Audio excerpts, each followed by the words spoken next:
Anyway, let's get started. So last time, Yes. you were rebuffed, repulsed, badly beaten. Maybe not badly beaten. You were beaten at Divide Pass, at the first day of Divide Pass. So you attempted, with a forlorn hope, to storm the heights of Divide Pass, which is on the El Paso Coach Road that goes into Austin. And the Confederates were able to counterattack and retake their rifle pits and battery. Unfortunately, this was already after the forlorn hope had gone out and been rebuffed. And then Colonel Edwin Twiggs led a second attack of the Forlorn Hope, which was also repulsed. So you've spent kind of a dreary, sort of a bad night after this. So real quick, let me show you. This is basically the battlefield as it stands right now, right? So obviously the red over here is, these are just pickets. These are not extra Confederate regiments or anything like that. The real regiments are just these guys.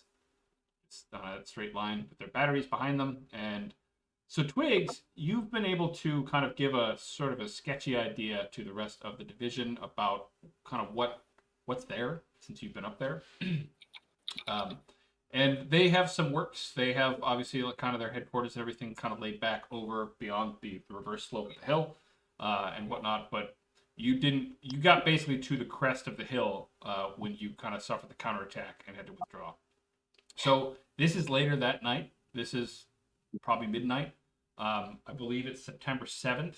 It'd be September 8th now. So very, very, very early morning of September 8th after you've just been repulsed. So the last couple of hours, the Confederates ran up a flag of truce, and the Union ran up a flag of truce, and there are burial parties going out and fetching any Union wounded that have not been captured and any of their dead and bringing them back to Union lines. So everybody's in kind of a grim mood. It's not, yeah, it's not super great at the moment. There's also a hasty council of war going on in the tents, sort of in the rear of the camp. And obviously, as regimental commanders, the two of you are present. So mostly, the talk is about what are we doing next? What's the plan? Are we going to just try again tomorrow evening? Are we going to try later, in a couple of hours? Are we going to try at dawn? What's the plan? What did it feel like they had like a last desperate push to get us away when we were repulsed, or was it too chaotic to tell? Roll generalship. Since you were there, I'm going to give you 2 bonus successes. So you're going to have a +2 to your roll at the end.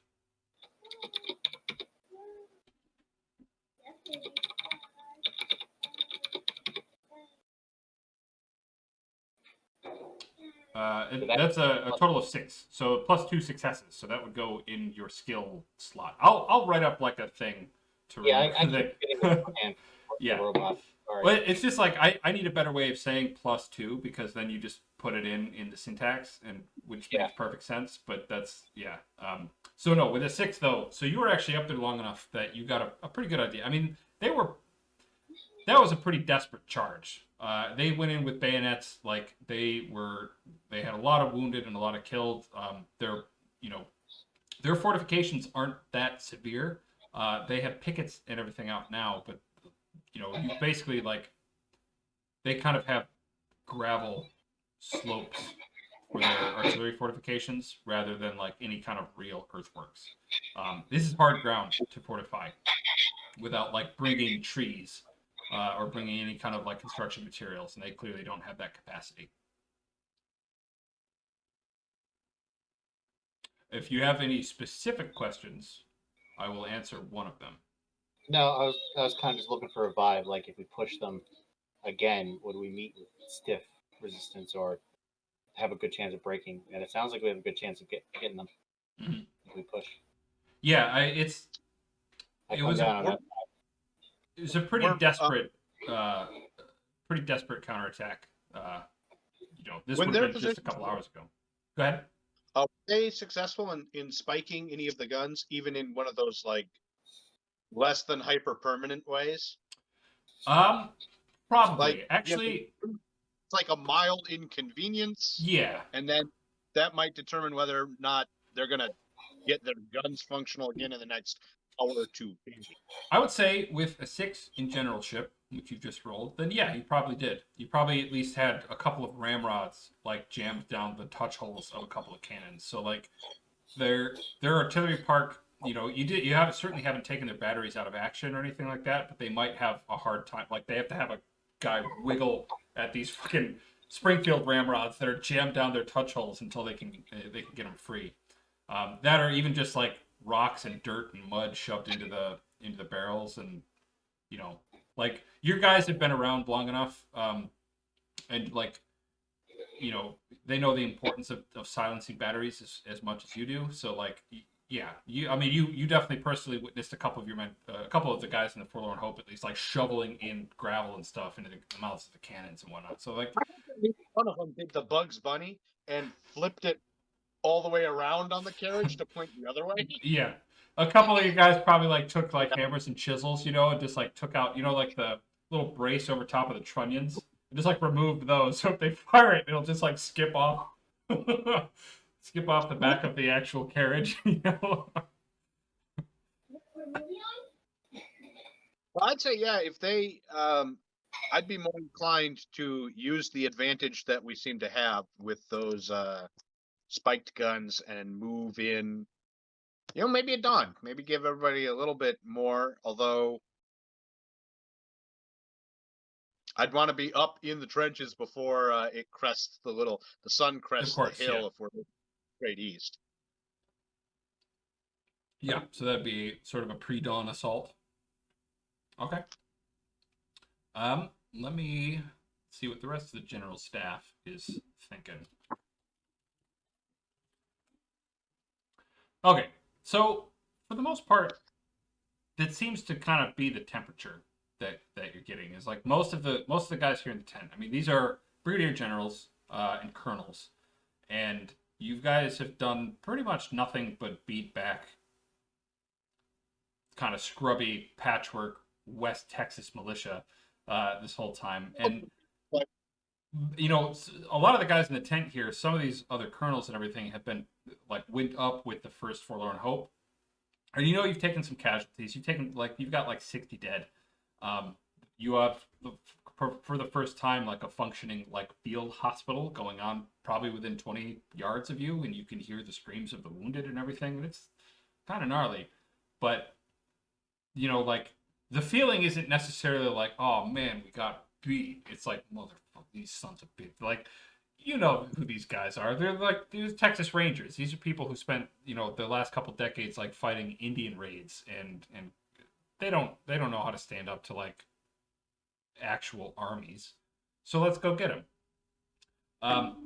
So that seems to be the kind of general consensus among the officers in the tent. So Worcester, the division commander, he's a brevet major general. He's not a real major general, but everybody has a much higher idea of the size and potency of this army than probably the high command does.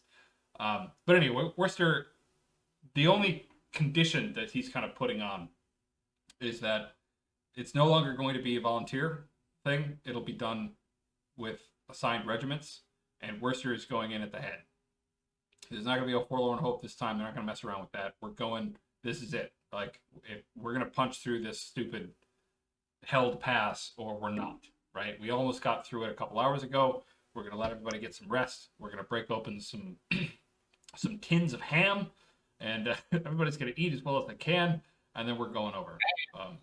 We're not going to be stuck here.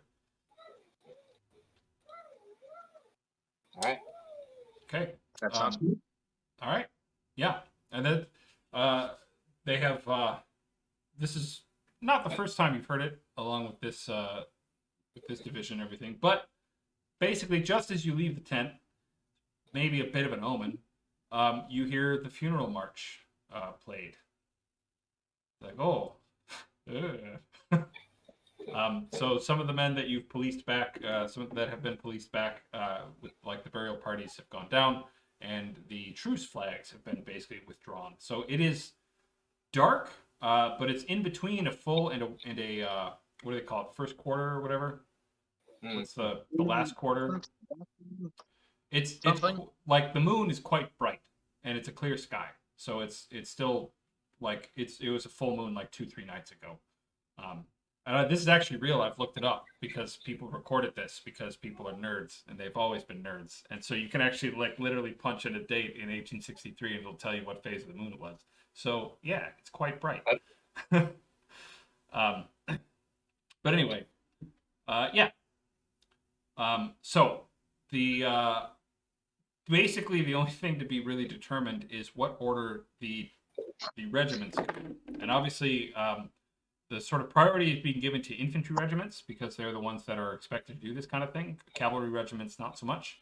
And one of the sort of unwritten general orders at this point is that we're not going to have any of our Indian allies going up on foot to assault fortified positions because they will mutiny. They will not do it.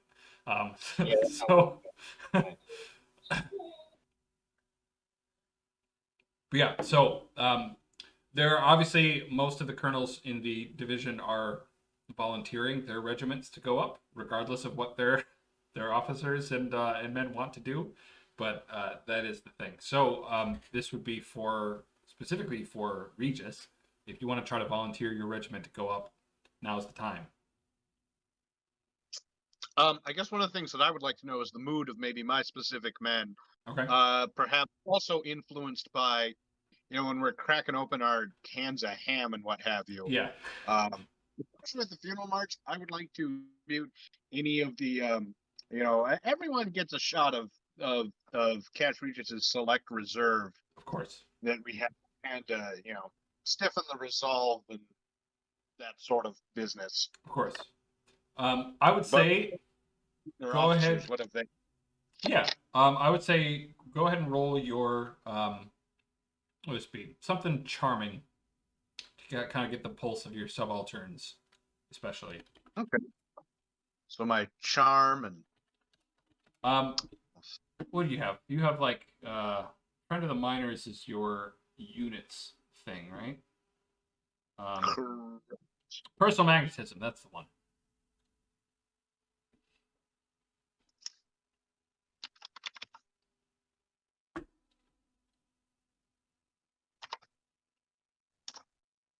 Oh. Kind of all over the place.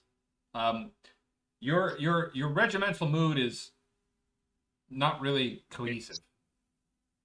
For the most part, it's like some of your men are like super up and ready to go. They're like sharpening the point of their bayonet. Some of the other guys are just like, no, we're sharpshooters. We're the ones that take the parade over the crest of the ridge. We're not the ones that are going to go die assaulting rifle pits. Are you kidding? So it doesn't seem like your regiment as a whole has a really consistent idea of what they want to do. Maybe not a good idea to volunteer to be like the first wave. Maybe the second. Maybe the third. That I'd like to be... to get the mood with maybe my superior, General Wooster, and use some of that personal magnetism to get the lay of the situation, because I don't want to appear, a coward or not stepping across the line, but Right. also like, right. Yeah, somebody else wants to go first. That's fine. Yeah. That's a-okay. So basically, it's almost as soon as you kind of like come in, he says, "No, get out." Like you, we have to. He basically explains to you that like the division also has to show that like there are more men in it than just the guys from California, and so far you guys have done almost all of the fighting. So no. I'm pretty sure you said my rigor mortis salute. Yes. Just Yeah. no questions. All right. The only other wrinkle is, so with Twigs, so as you come out and you're kind of heading back to your camp, where you're checking on your men and seeing if this, making sure they're carrying their horses and doing whatever. Kayakia and the adjutant Major Wogan come over to you. And they're also followed by a couple of the other sort of native auxiliaries that you have not met personally before. um, as far as you can, like, it's hard for you to tell because you, being a guy from California, don't really have a great idea of what the differences is between, say a Comanche and a Kiowa. And the two ride a lot together. So, like, some of their sort of symbolic kind of ritual sort of life is kind of overlapping. Hard to tell. But anyway, they come over and ask you because Kayakia seems to be the guy who's kind of leading this charge. And they tell you that, if we want to, why we don't want to go up there. That's where they have all their guns pointed. Why don't we go around them? And Kayakia and a couple of the other native fellows seem to know that there's basically a way around. There's a pass that you can get around, and within probably a day of pretty hard riding, they can get a cavalry force behind this position really quickly. How much cavalry do we have? So right now, you have every single brigade has at least 2 sort of regiments of cavalry.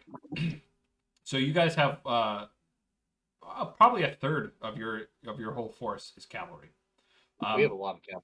You do. You do have a ton of cavalry, and this is from the intelligence that you have about Sterling Price, the Splinter Confederate. He also has kind of gathered up with him a bunch of the kind of Kansas and Arkansas raiders as well. So like his force is actually predominantly cavalry as well. But even so, every brigade having a couple cavalry regiments, plus each one has at least one what they call regiment of volunteer native auxiliaries. You have a lot of them, like quite a lot of them. When they point this out to me, I ask them to show me on a map, but when they do, we have to go talk to something. Yeah. Immediately bring this to him. Yeah. So you've got, like, basically Major Wogan is sort of this tired looking kind of small guy with spectacles who is like translating at least Kiowa. He knows Kiowa at least, but like Kayakia speaks pretty good English, but like he doesn't use maps and like doesn't really know what he's looking at when he looks at a map. So like Major Wogan is basically like, he's got the map and he's like, okay, it's like 20 miles or so south of here. There's a little like goat track basically that goes up, and from what he's been told, this is a pretty traditional like raiders route. Like Comanche and Kiowa raiders who are raiding kind of West Texas have used this quite frequently. Like they know the way pretty well. The difficulty is it's 20 miles to the south, and so like even if you ride real hard, like you're not going to get around to any meaningful use for a day and a half at least. And that's if you leave now.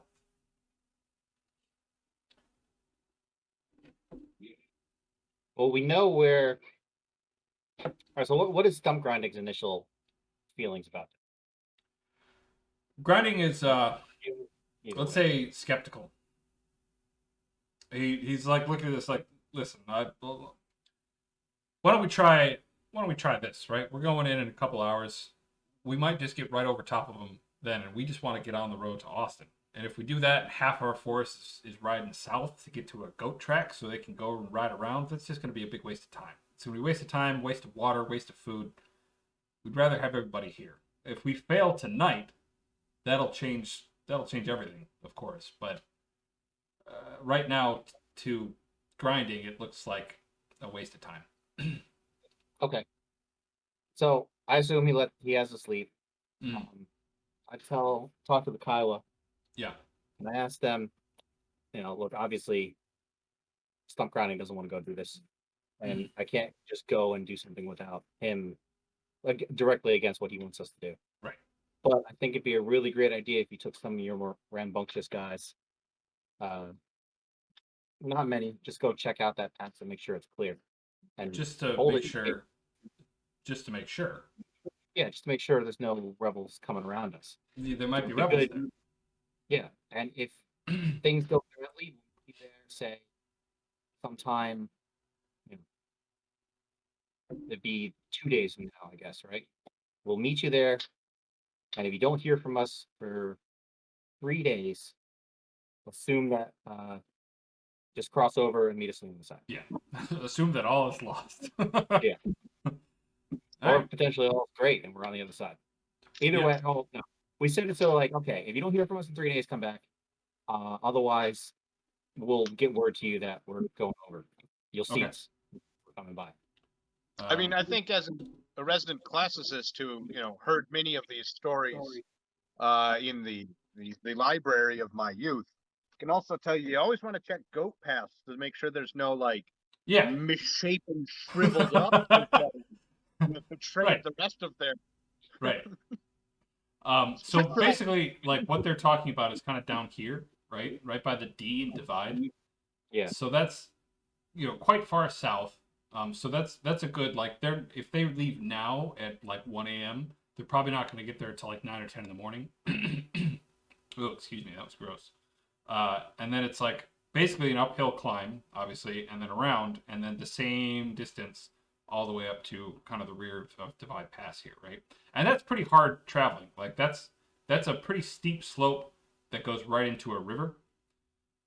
So I don't want them to put their guys in danger of a night ride. Just like right. they know what they're doing. Right. They're much better at this style of warfare than we are. So take Right. your own initiative, and we'll see you when we see you. Okay. Yeah, they're Kaiki gives you a wink. You realize that this is a thing white people do. It's sort of a awkward, like you take a while, like, what are you doing? This is, and he he takes off. So he's gonna go pick some men. They're gonna pick some Comanche, pick some Apache. They're gonna get riding out, and they're gonna head down. Basically, kind of like the wings of the army are this sort of ever evolving camp of Kiowa and Apache and Comanche sort of camping sort of nearby with like revolving doors of like teen boys and old men and women and everything that are kind of coming by. And it's beyond the boundaries of the camp is pretty much just chaos. And like a lot of the white people have kind of coped with the idea that they're allied with like Indians, the sort of natural enemy of the United States, by just pretending they don't exist. Just sort of putting blinders on and going about their day. Works fine. Yeah. So it looks like after some politics, right? Your sort of the whole division. Let me look up here. The whole thing. Got it here somewhere.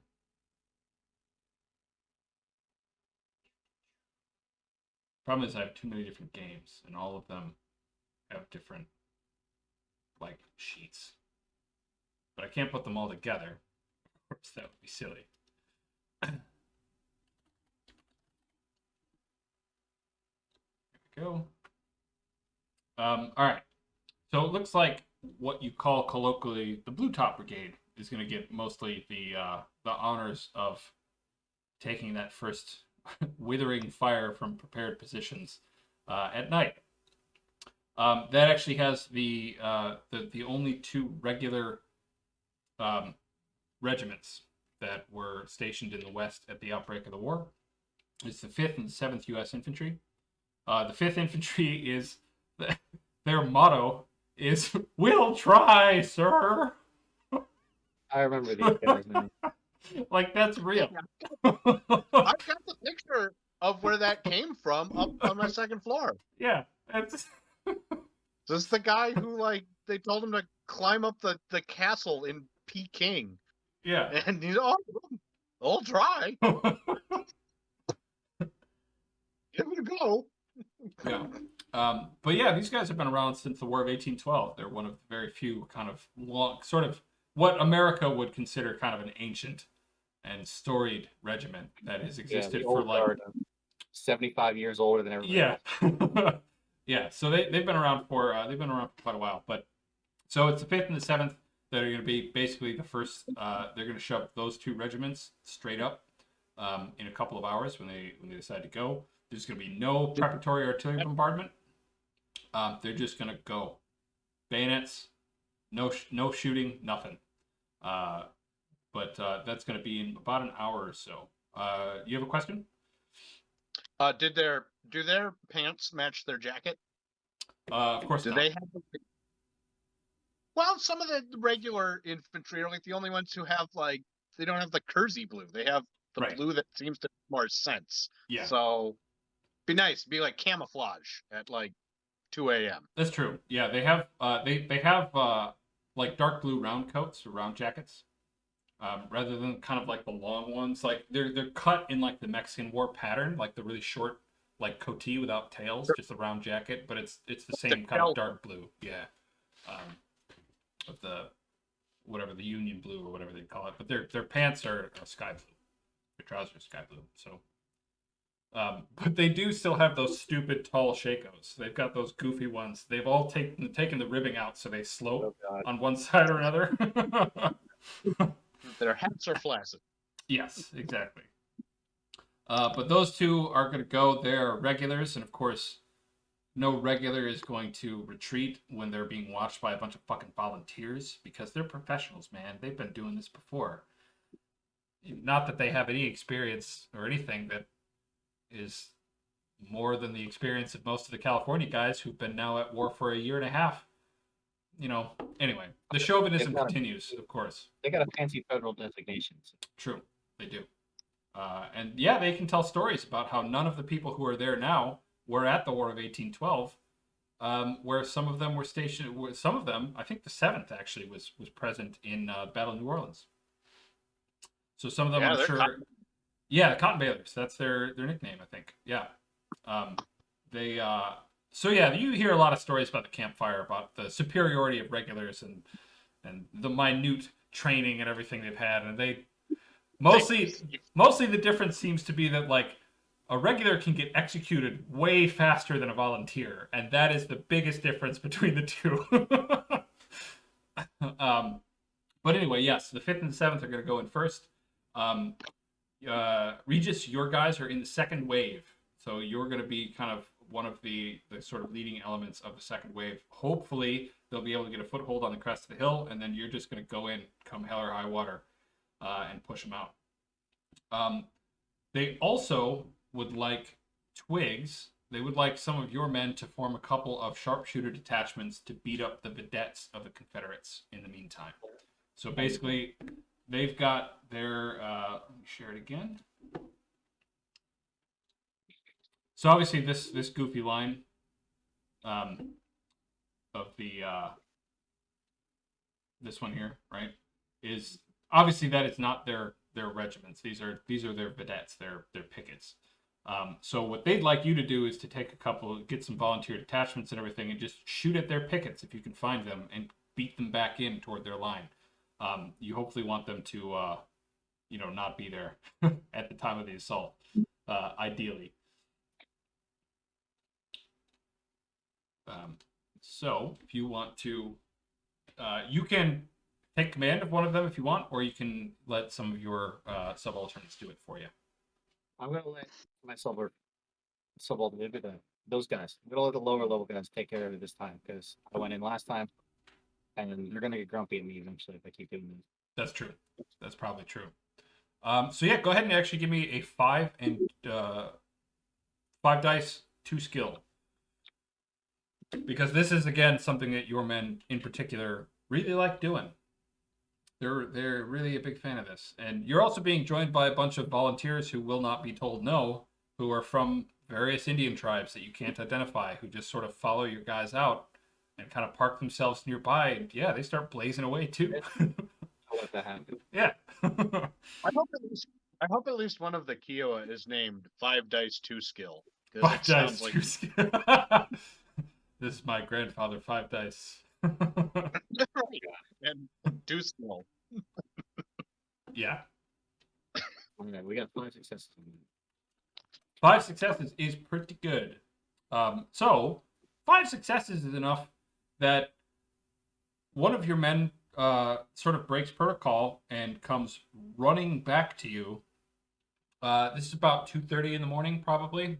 This is about 15 minutes before the planned, or not 15 minutes. This would be a little bit later. This is after everybody's rested a little bit. So actually, never mind. I just missed an opportunity to roll. I was going to say everybody gets 4 hours rest or whatever, but whatever. Nobody's going to rest anyway because everybody knows they're about to go. They see the regulars again, kind of like taking like a pumice stone to the end of their bayonet, like it's going to make any fucking difference at all. They're like blackening their faces and Hey, if they could sharpen an axe like Daniel at the fort, like Yeah. making eye contact with somebody else while doing it, like you are really Yeah. upsetting people. Yeah. They're doing weird hoo-ah shit. It's fine. Yeah. So one of you guys comes running back. It's young Lieutenant Albert or Rep Rupert. Wait, Wait, I have his name Rupert written down. Hesh. It's not This is going. Okay. this is your boy that got into a fight the other day, and Okay. you gave him a talking to be like, So just, Rupert Nash, yes. just make sure you win. So yeah, Rupert comes running down, throws you a quick salute, and says, "Sir, the rebels seem to be forming up for something. We've been watching them, and it doesn't look like they brought in their pickets pretty early after we started shooting at them, and we didn't do anything to them. And it looks like, well, sir, it looks like, in my professional opinion, sir, they're probably coming for an assault." I grab one of the random subalterns that are kicking around like a staff officer. Yeah. And tell him, give him a quick report like rebels are coming. They're about to attack. Yeah. Grab, pass it along, push it up, Okay. and Nash to, take me to him. Okay. And grab, like as we're going, grab one of our buglers and sound the alert. Okay. Yeah. So the bugler is like just touching bugle to lips, when the hillside, the pass, erupts in cannon fire. So this is this is the rebels trying to put as many rounds just down into your camp as possible. Obviously, like your camp is quite far removed and probably out of range of most of their like 6 and 12 pounders. Like they don't have much artillery, but they are firing as quickly and as loudly as possible. There are some flares going up, or carcass shot at least, whatever they were. I don't even know what they were using in the 1860s, to be honest. But I know that they had some capacity to light up when they needed to. So that's what's happening. And yeah, they start firing high arcing sort of like howitzer shots, basically, trying to land them down into the camp. And you can kind of hear these sort of balls sort of not whistling, but kind of groaning in over top of you. And obviously, this is they're coming. They're trying to make a obviously not midnight. They're trying to make a night raid down into camp to disrupt you as much as possible. So both of you need to give me leadership checks to with your unit's cohesion to try to get them organized to repel this assault.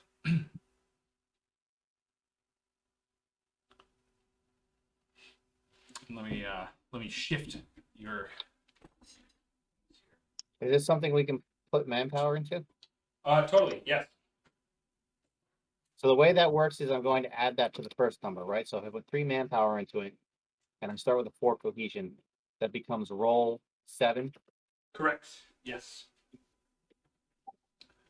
Oh, we did not do well. Oh no. Oh no. This oh god. Taken by surprise. We're told to rest and we're ready to. Yeah. This might be another one. I mean, it's up to you, but it might be another one you want to use a point of power for if you have power available.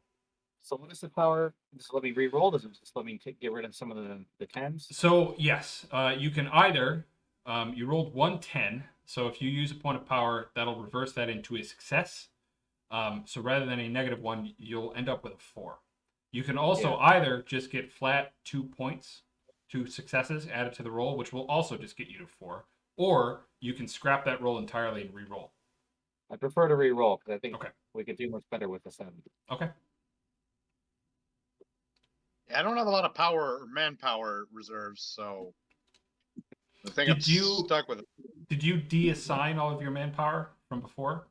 Because your guys weren't actually in action, or in like previously at this battle previously. Well, I'm trying to remember where A 5 is much better, by the way. Yes.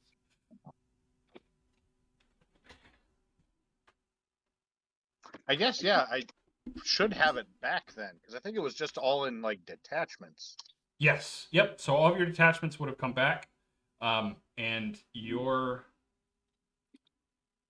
let's see if I can disentangle your California.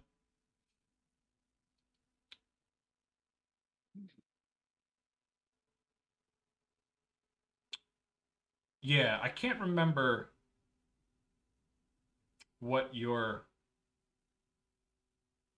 basic things were. But you should have at least 3 manpower available. Yeah, I think my labor is just down a point straight up from damage. well, and from cohesion's down a point from damage, and the labor's down a point from like using it to restore stamina Gotcha. at one point. Okay. So yeah. Well, so how does this shake out? I'm not totally convinced I'm gonna throw all that manpower in to our 5 and 3 here. You mean like how does your roll work out? So with a 3, you will not be ready. Like when whatever the rebels are sending down come down, your men are going to be kind of disorganized, and will not be able to really kind of put up a cohesive resistance. With a 5, Twigs' men at least will be able to, and Twigs' men obviously have breech loading rifles, which is probably a really good thing. So depending on where exactly he wants to position himself, which he can do, you can choose basically where you want to be or where you assemble your men. I'm going to roll for a couple of other regiments to see if they're ready to go. Obviously, like you have a bunch of men who are getting ready to assault, so at least the 5th and the 7th are going to have a chance to do this too. But they also have unloaded rifles, so who knows what they're going to try to do. Well, it sounds like my guys are probably gonna have the best chance because we had Pesh come back and do a good job. Yeah. So we're gonna rush to the vanguard. Okay. So you have basically. Let me get the battle map up for you. And here. So thing is, right? You've got obviously this is your battery. This is where it is all the time. This is where it has been basically in place. So you've got sort of the camp is kind of back here, sort of all around the thing. So probably the thing you want to preserve the most, and the thing that the rebels are probably going for the most, is your battery park.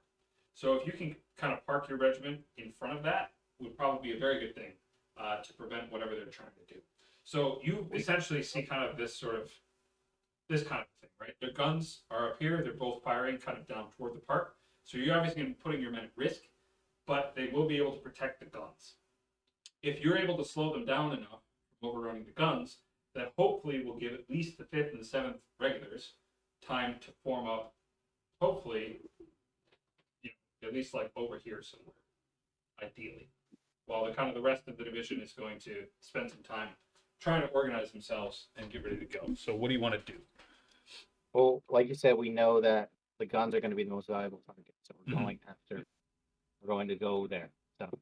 Okay. All right. Yeah, you totally can. So you are set up sort of directly, again, in front of the guns.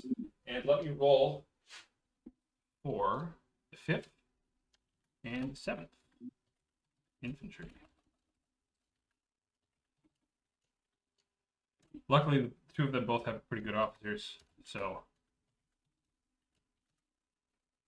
Oh, no. Exactly.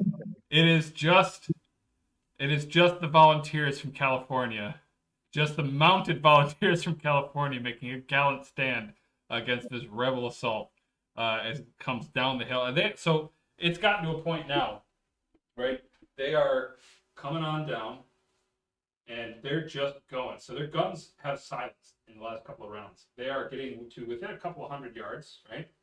So basically kind of coming down to the bottom of the hill. It's still quite dark, so your rolls are all going to have a +1 pressure to shoot if you want to, but you'll be able to shoot twice per round. The rebels probably won't, even though once they start running, they're probably going to cross that 200 yards in about 1 round. So depending on how well you do, this might be it. You've got 1 round where you are alone, like completely alone. So go ahead and roll offense for me. Unless there's anything else kind of you want to try to do anything clever. I don't know what that would be. There's nothing clever to do. It's just stand and deliver. Mm. We'll put our manpower in offense. Okay. Big point. Because we're just pouring it on them. Yep. And this is desperate, so I'm going to risk. Do I risk the unit's morale or my morale? The unit's morale. We're going to risk 10 points morale. Okay. That's Because yeah. I hope you shout to the regiment that There's nothing clever to do, boys. We're it. We are the line. I'm Yeah. gonna put myself right in the front next to the colored party. I've got my Okay. carbine I can't hit shit with because I don't know how to fucking shoot. Yeah. I'm just gonna provide an example. Okay. Go ahead and roll for it. I'm gonna roll the rebel charge right now. So because it's a big roll, it's going to be a roll 4 for the offense or 7 for the offense now. Yep, because you have all your manpower assigned to it. Yep. And then I guess my leader in man. So it's gonna be roll 7, 1. Yep. How do I factor in the 10 round? That's gonna be a plus 10. All right, we're gonna type. So Let's see. yeah. So just to warn you, if you lose, if you fail this might mean that your unit is done For the campaign or for the battle? for the campaign. This might mean that like your men are your regiment might be broken up piecemeal and distributed amongst the rest of the army because as a group of men they won't be relied upon anymore. All right, maybe we'll only risk 5. Because this also seems like a moment where they could be wiped out to a man by like fucking 3 infantry regiments charging them. So. Right. Well, it totally could. And so, like, one of the things too is like, depending on how the roll goes, you as the commander are going to have a choice as to whether or not you stay there and take casualties or you retreat, right? So, like, the thing is like risking all this morale kind of takes away some of that flexibility because if you fail, all of your men are just going to fucking run. They're going to be completely broken, and they're going to sprint as far as they can away. All right. So we'll risk 5 morale. Okay. Can I? Let's see. Is there a way for me to do that, like Civil War general thing, where I basically present myself as a casualty to add anything here? Yeah, sure. Yeah. I'm gonna be. I'll say I'm going to give you a +1 success automatically, so that'll go in the 7-2 with the plus at the end. But if your unit takes any damage, we're going to have to roll for basically wounds for you. Oh yeah, I'm doing it. Okay. All right. So this is. We'll see if I typed this correctly. I did not. Is there a space? Let's try that. Yes. So that is correctly rolled. So okay, that's a 5 because you rolled 2 10s. Oh, that's so nasty. I'm gonna burn another. Oh no, I only have 1. How do we get? When do we get power back? Do I know when I'll get these resources back? You have no idea when it's going to come back. It comes back from resting, which both of you are really bad at. Oh man. How many do you have left? I have 1 point of power. Okay. So 1 point of power will eliminate both of those zeros and turn them into successes. So that'll give you +2 successes. Or no, it'll give you. What is it? Cancel out 2 negatives. So that'll get you up to 7, and then add 2 positives. So that'll get you up to 9. That's pretty good. I think I want to do that because then, like, I'll burn the power because this could have far-reaching problems if we lose the battery. Yes. The artillery part. So I burn the power. It goes up to 9. Yes. Okay. Burn the power. I'm gonna roll for. Go ahead. Power Grayskull. Fucking do it. All right. I'm gonna roll the rebels. So you've got a 9. Keep that in mind as I roll. Okay. I rolled a 6. I'm glad you spent that power because otherwise it could have been really bad. Alrighty, so so they come up, right? So your first volley, they're rolling with a 6, they come in there, and your first volley basically just hammers them, right? I'm gonna draw this. And they're gonna get hit basically right here. And this is they're gonna take 3 sort of hits to their charge, right? So they hit this thing, right? The first rank sort of stops, right? Everybody kind of divvies themselves out and tries to go for cover, and then like the next regiment kind of comes, just sort of crashes into them, and the next one crashes into them again. So you've sort of temporarily stopped them. So because again you have sharp carbines, your men can very quickly reload and fire again. So go ahead and roll another offense. Will gladly do so. The Confederacy is going to have to bring their sergeants with the big halberd spears at the back Yeah. to help the rest move forward. Do I still get that extra one for being preposterously heroic? Yes. Yeah. Because you're standing right up there at the front. Man, I'm really good at rolling tens in games when I don't need them. Yeah. Oh, those tens are a killer. So there's another guy who he's going to be a little bit less able than the other guy because he's not quite as good, but also like they've already spent their stamina, so they don't have quite as many more. So yeah, I got them marked down. So they've tied. So here's what happens. In a tie, you're either going to take 1 point of damage to wherever you want to assign it, and you're also going to personally take a wound, or you can withdraw behind the battery park. No, we will stand. Okay. So Yeah. I'm going to take a point.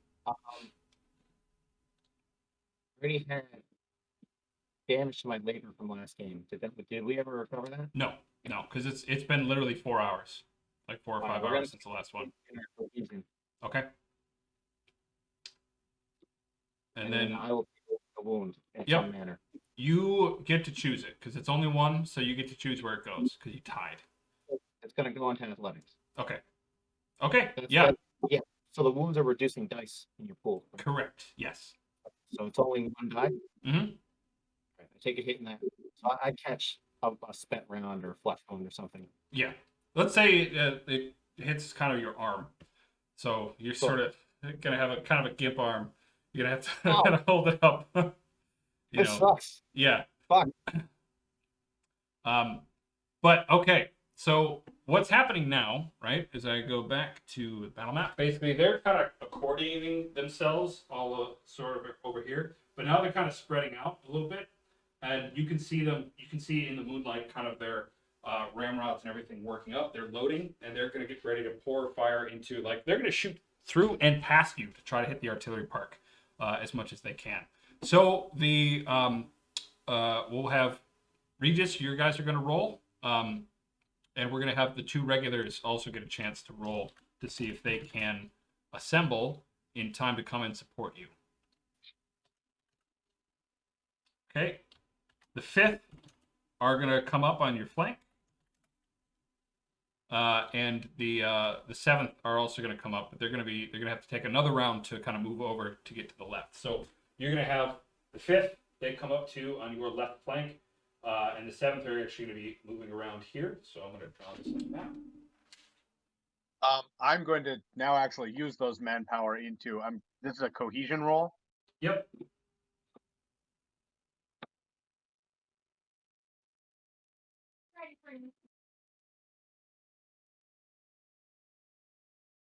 Ah.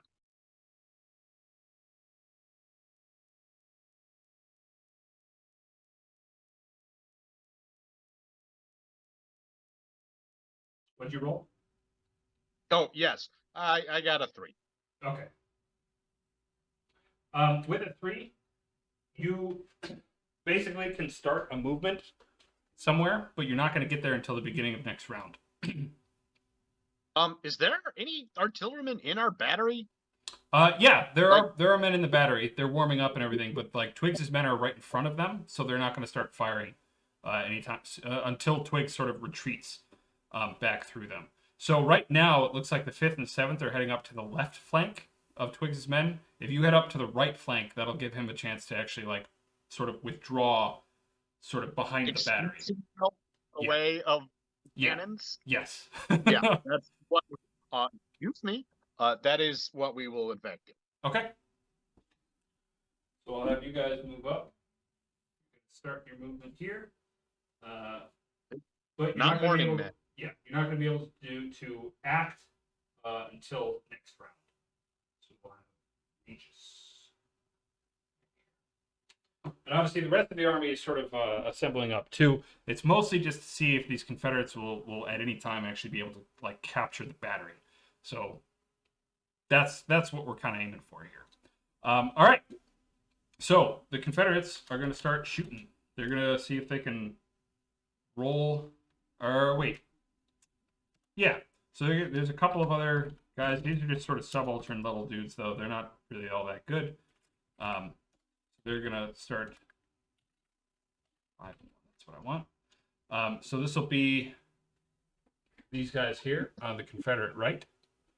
Shooting first. They do a 3. Fucking nothing. They're firing. They're making noise. They've loaded quite well. Sure. These are the guys on the left are going to fire now. They actually are able to. You're going to take one more wound. Twigs. Your unit and you are going to take one more wound because they're firing into you. Because like the guys on the left are actually firing at you. The guys on the right were going to be firing at the regulars. So this is sort of bad luck for Edwin Twigs. You got shot twice already. I mean, I was due to a few of these. Yeah, you know. Twigs taking the same arm. Yeah. Just ruin them. Yeah. But again, because it's a tie to the difficulty they need to. Again, you can decide where it goes mechanically and sort of what effect it has. So obviously these are like pretty light wounds, so it's not like you're just taking hits. Yeah. And I'm going right now because it's dark and I'm full of adrenaline. Yeah. Okay. Oh no. Okay. So the 5th, they fire an ineffective volley at the right flank of the yeah. So they fire 1 volley, 0 hits.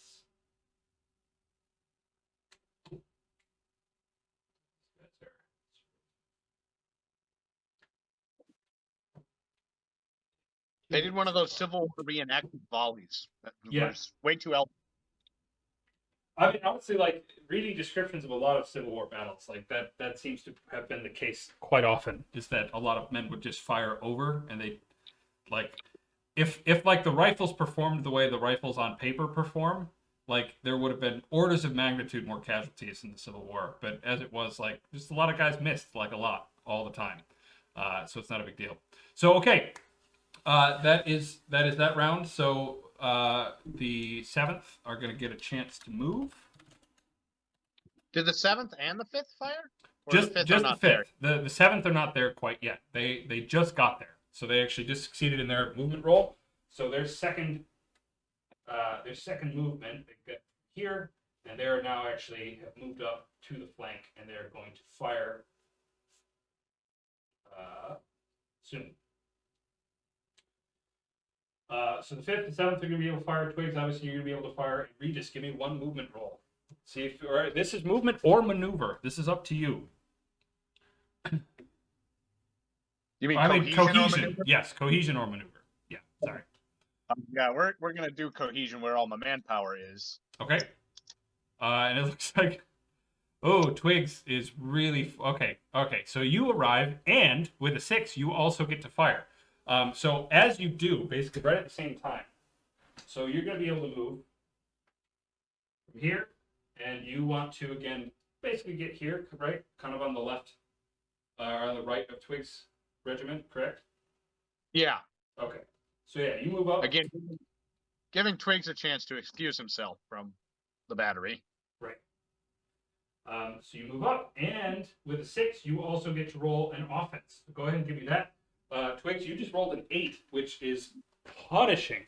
So you're going to roll an absolutely devastating volley onto the which would you like to shoot at? There's 3 regiments basically in front of you. So there's just left, right, or center. Up to you. Center. Okay.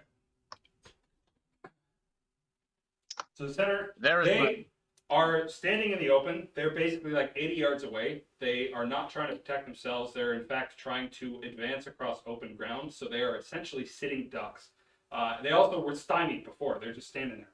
So they're actually going to take the full brunt. They're going to take 4 hits, which is pretty bad. And that's going to cause them to roll a leadership roll to see if they can rally up. And my guess is they probably can't. Okay, they're broken. They are fucking out of there.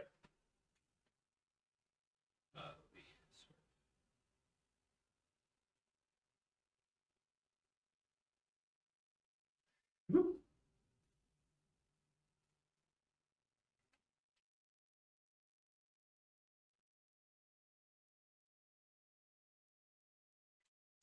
All right, yeah. So the center is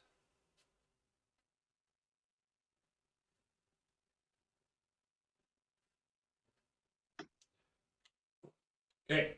The center is withdrawing in disorder. Kercha, you rolled a 2. So a bunch of your men got there and like firing. It's like, oh, I forgot to put my cap in. Clap. So like there's sort of individual scattered firing and everything, but nothing really terribly effective at this moment. So let's see how the whoops. Let's see how the 5th do. They fire. They got a 5. The 7th, they're gonna fire their first volley. Actually, so the guy in the 7th is actually he's not even gonna shoot. He's gonna go for a charge. Oh hell yeah! So with a 9, they're gonna run. They're basically gonna just completely overrun the left side here. So this unit they're gonna take in their flank. So they're actually gonna take 6 hits, and they're gonna be completely fucking overrun. And all that's left is that one regiment on the Confederate left. That is oh, let me replace these to get it more sort of accurate. So these guys are running. These guys have been overrun. So we'll put the blue on top of the red. That's how you know that the blue overran the red. And all that's left is the one Confederate regiment. And they're going to try their best. They're going to put in a whole bunch of their morale. Let's see if they can. Okay, so they got 8 successes, and they're actually going to be firing basically right at you, Regis, because you have come up onto their sort of front. So they're going to shift, and they're blasting basically right into your faces. So here's the thing. So they rolled an 8. They have to hit a 4 in order to hit you. Your men are sort of up and formed up in a line. You can either take 4 points of damage to your regiment, or you can take 4 points of damage to your regiment lessened by any wounds you personally desire to take on your person, or you can tell your men to lie flat and not give any offensive action and hopefully see what happens. Like if they charge, you're going to get overrun. You can also withdraw and take no damage, but you will be basically off the battlefield. Ooh. I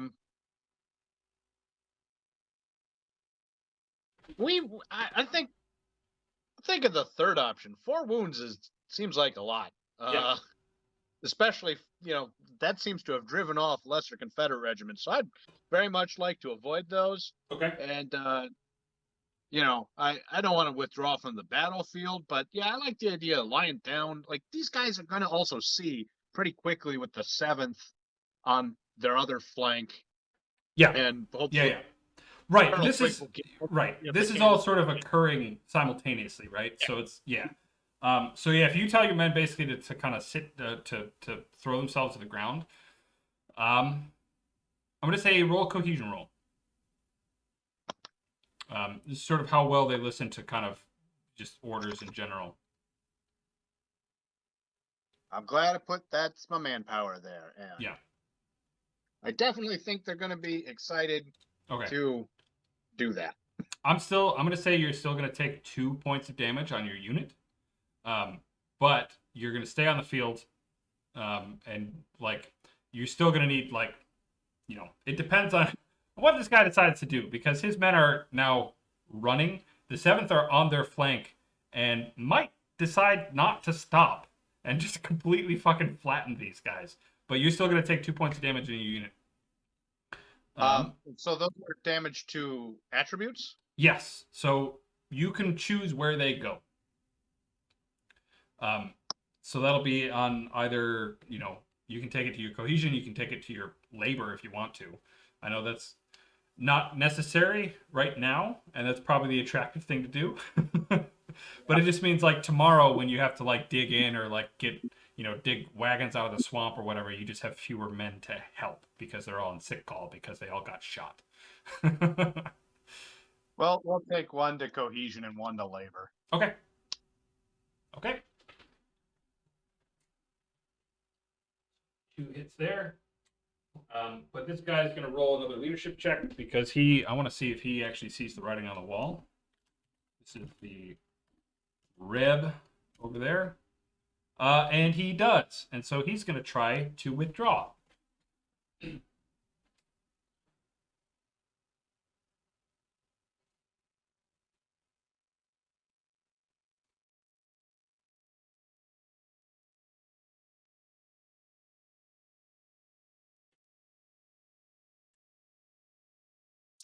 He's going to attempt to withdraw. So we're going to see if Twigs, you've got another shot. Because you are 120 yards away, maybe. You've got breech loaders. They are still in pretty good order, still in good cohesion. Okay. With 5, that's enough to do a point of damage to them. And let's see what the 7th have to say about it. Because they're just going to, you know what? They're already there. They're already running. They've already spent some morale. Or they've already spent some of their thing. Okay. So they've overrun this Confederate unit. They get here. They see these guys. You fire a volley into them. Give them another hit. And they're actually just going to withdraw in pretty good order back up the hill as it goes. However, you now have a good bulk. You've overrun. They came down with basically a force of probably 2,500, 3,000 men, something like that. You stopped their charge. You overran one of them. This is probably 3/5 of their entire force, halfway down the hill, badly beaten up. So it might not be your guys going up the hill, but you certainly had a couple of regular regiments that were ready to do so. And Twigs, if you kind of withdraw behind your battery, they will probably, be able to shoot now. Do that. Yeah. You've got like sort of an angry artillery officer who's like, God damn it, get out of my way! They're still in range. They're still in grape shot range. At least he's kinder than the total war artillery officers who just fire through you. Yeah. All right. So they have, because they're artillery, they're firing their offense, and it is a fucking huge battery park. They are going to fire at an 8. They also have a good officer, so that's a 2. They're also going to be firing at close range with grape shot, so that's actually going to add them a bonus of 4 extra die. So let's see how they do. Okay, so That's a long time. after you've withdrawn, the clear shot that they have to this sort of withdrawing in good order unit here, they get fucking annihilated. So that is one basically completely flattened dead regiment. They fired at basically 300 yards with they had enough time now that they could triple load the canister. So it's just there is one entire huge wall of 6 and 12 pound canister shots that barrel out over this thing. So in the meantime, a bunch more of your men in the regiment have kind of gotten ready. They are ready to go. So you essentially have think of Total War. You've got a full stack sort of ready to go up over this hill. They've got maybe 1 regiment's worth of men guarding the top of the hill, and the 5th and 7th are going. You hear the bugle calls sounding the assault, and they are on the way. So here's the 5th. They're advancing. Here's the 7th. They're advancing slightly more sluggishly. And then we've got, say, 2 more regiments that are heading up.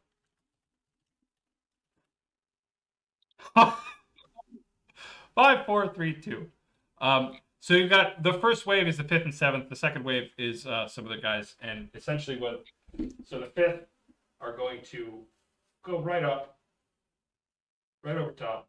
They're going to get into the action up here, start firing.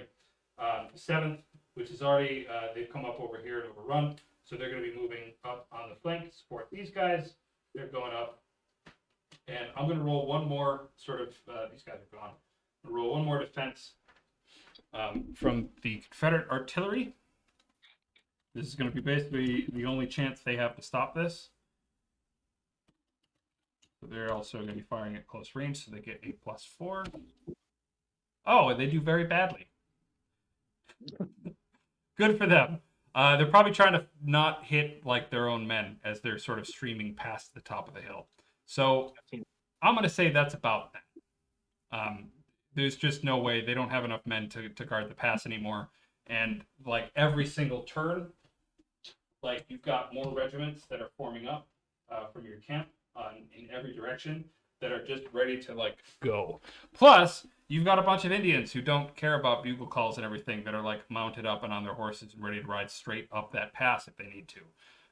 So yeah, basically.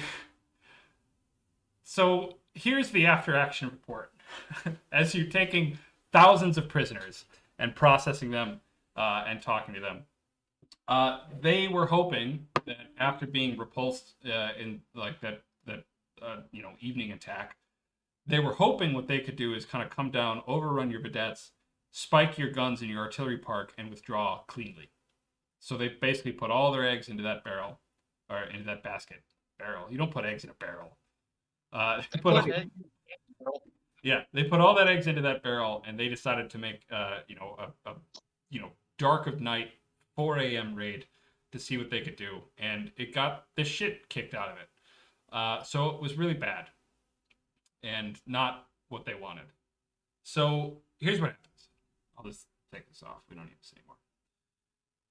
So you have no one sleeps, right? No one sleeps tonight. No one's going to. Why would you? As you're kind of going up and processing the surrender of there's a brigadier general of the Western Texas militia who surrenders to Worcester. So Worcester comes up on his white horse and everything like that. It also looks like what they were trying to do was mine the pass.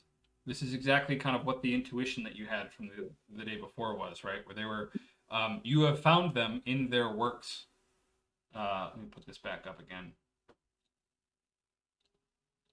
Yeah. So basically what they were trying to do is back here, sort of on the reverse slope of the hill, they put in basically a little mine right there. They were digging into it, and they were putting cartoon barrels of gunpowder stacked on top of each other, right? And the idea was, as soon as they gave kind of a good enough fight that you thought, oh, obviously they're really definitely trying to defend this place. What they were going to do is withdraw, let you have the top of the hill. In the meantime, they would have lit a fuse and they would have blown it. And hopefully they would have killed a couple thousand of you and at least stop your advance for a couple of days. As it is, shit didn't happen. So you've basically overrun a Confederate position that had about slightly more than 4,000 Confederates guarding it. And this is essentially the manpower of the entire kind of West Texas militia that was coalesced into this one point. And now you've just punched right through it.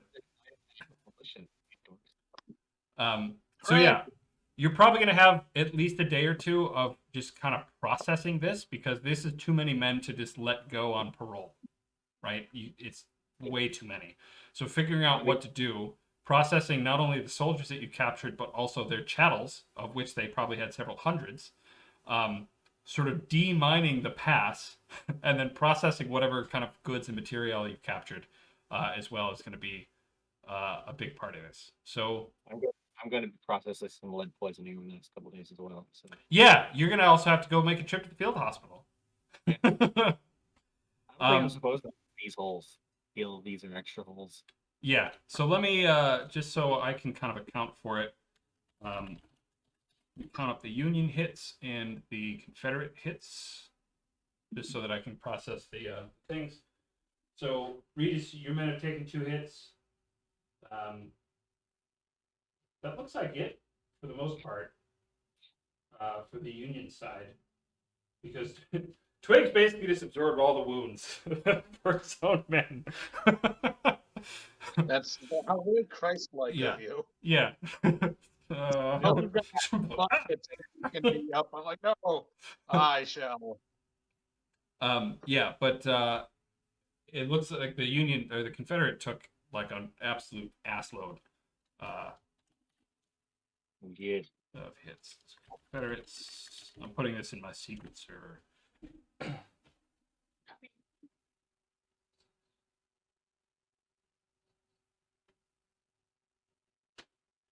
They took 13 hits.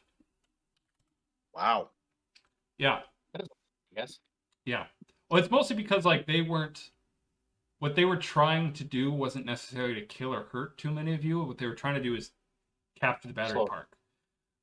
So like it's just sort of like the difference of intent, right? Was because you're defending, your goal is to shoot as many of them as possible, and because they're attacking, their goal is to like do something particular. So you were able to inflict a just hideous amount of casualties on them. So I'll calculate those up a little bit later. You're gonna have some processing to do, and guess what? Tomorrow night, or start of the next day. Let me make sure I actually have this right. Yeah, you get hit with a thunderstorm all day tomorrow. So it's a good thing you didn't actually try to like assault up, because I rolled all the weather beforehand, and I was like, if they try to assault in a thunderstorm, it's gonna be bad. But there will be some sort of like camp cohesion type stuff to roll in the course of the thunderstorm, which we can do next time. But in the meantime, yeah. Sorry. Hide in their mind. Yeah. So in the meantime, I actually like I literally had rolls ready to go. If like the assault waited until like everything happened, to see if like if the Confederates biffed on one of their like cohesion rolls up on top of the hill, like the mine would have flooded, and they just would have like lost thousands of pounds of gunpowder for nothing, because all the water would have just like rushed into this hole. Because this is a West Texas like flash flood level hurricane level thunderstorm. So this is when like the creek, which is basically just like a 12-foot little runnel of mud that like 12,000 men are trying to eat and or trying to drink out of, plus all their horses. That expands into the thing that's like 20 yards across and like deeper than up to your chest, and it runs for 2 or 3 days, and then it gets back down to the trickle, because it's West Texas. And so that amount of water would have just gone straight into their mine, and it would have completely fucked their mine unless they were able to like waterproof it really quickly. So if I rolled badly on like a labor check when that was happening for the Confederates, it'd be like, damn it! God, what a mess. Yeah, But but gunpowder is the most substance I know on Earth. God, yeah, it's awful. But yeah, so there's gonna probably be just a lot of sort of processing what happened next time that we'll do, and then you might actually get some news about price, because I also had a note that if this sort of dragged on for another couple of days, they would have gotten some news from Austin about some interesting things happening. So, so we'll see. We'll see for next time. I just hope we get a fucking nap. Yeah, that's kind of the thing, right? So I'm tired. yes. Well, so this is essentially kind of like we're getting to the point where I think this system is particularly good at sort of determining, right? Because like now you have to make a whole bunch of hard decisions about like, do we rest? Do we try to secure the camp? Do we interrogate to get more information? Are we resting our horses? Are we resting our men? Or do we have enough time for medical leave? Or not leave, but medical like resting? So this is like when the most of the campaign is probably going to be played at a point where like you are not at full strength, like mechanically or in terms of your men, because like that's not how military campaigns work. Sorry, you guys are going to be tired and underfed and cranky and wet. Yeah. Total away kind of thing. Yeah. So, but yeah, we'll see. So, we'll just have you roll each of you roll if you want to right now, just like a rest check, just a cohesion check, with whatever you can put into it. So you're gonna get bonus successes automatically because you are fucking exhausted. Because you spent basically the last like 2 straight days doing nothing but like shooting at guys. So you are absolutely exhausted. So you're gonna get an extra 2 successes automatically. So that's like your skill slot when you're rolling to your rest roll. So if you have any manpower at all, put it into cohesion, and then really try to make the thing go as well as you can. Hey. Oh, okay. Thank God. All right. So here's the way that it works, right? So your target number is always a 4. You're not resting during a thunderstorm yet, so you have no extra pressure. So that's good. So anything above a 4, so you rolled a 6 and a 7, right? Yeah. So you rolled a 6, you've got 2 points that you can put straight back into your unit's attributes. So that's just for your unit. You can also roll personal composure checks. So you should do that too. All right. And that's What focus with composure.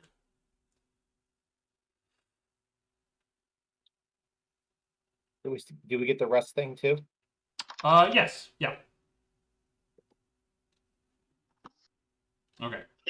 Nice. Actually, let me real quick. I'm gonna roll because Twigs, you have to go to the doctor. Yeah, I'm fucked up. So the doctor's gonna. Okay. So the doctor actually. So here's how it works, right? With, I should have said before. You've taken 2 wounds.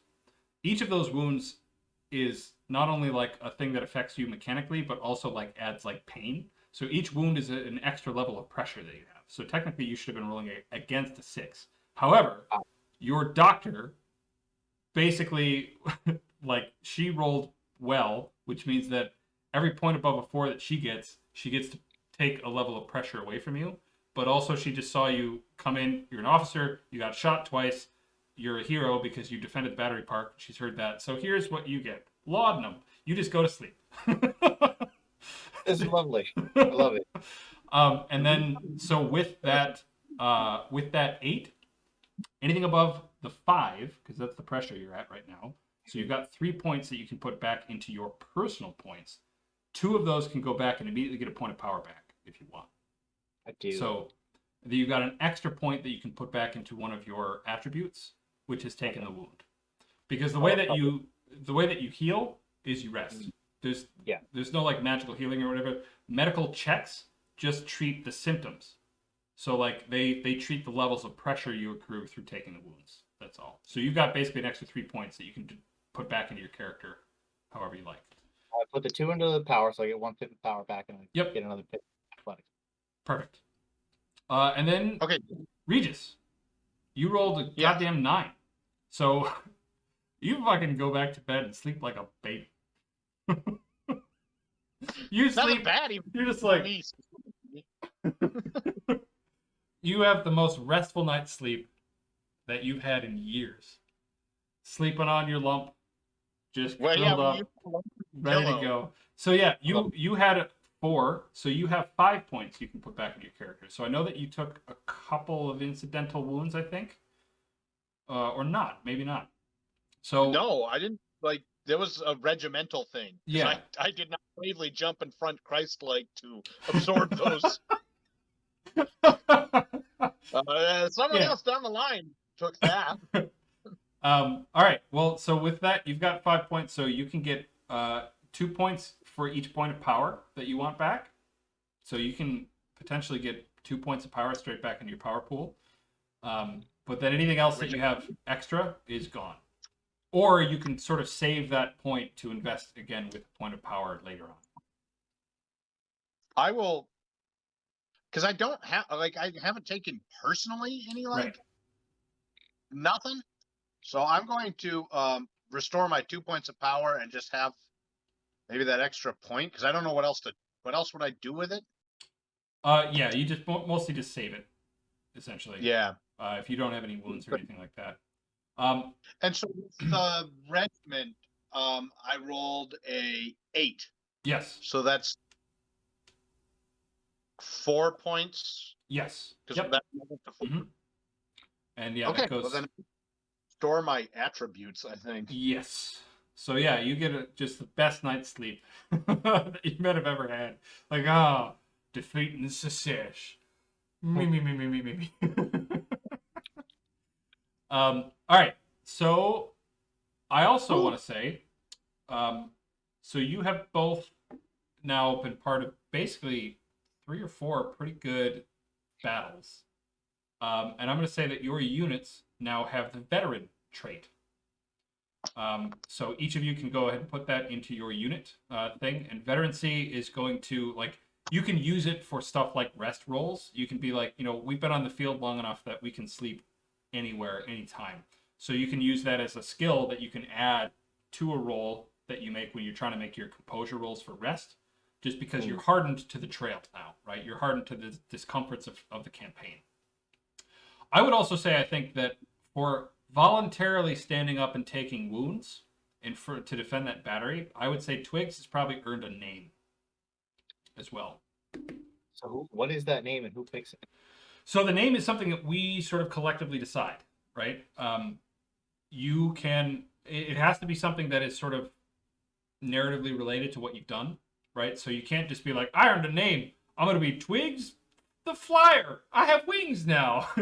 Like, right? It has to make sense within the context of the story. But I would say basically like something like Stonewall Twigs to be something that's not very creative. Like, we don't have to come up with it right now. Of course, we can chat with this on the Discord for the next couple of days or whatever. But I would basically say that, like, the decision that you made to stand on the field and take casualties, and to stand on the field and personally risk injury, has earned you a name of some kind. So it has to be something kind of similar to that aspect. But something like I think you should become Go ahead. Twigs the Christ-like and become a pacifist. Turn the other cheek, men! Now! Yeah.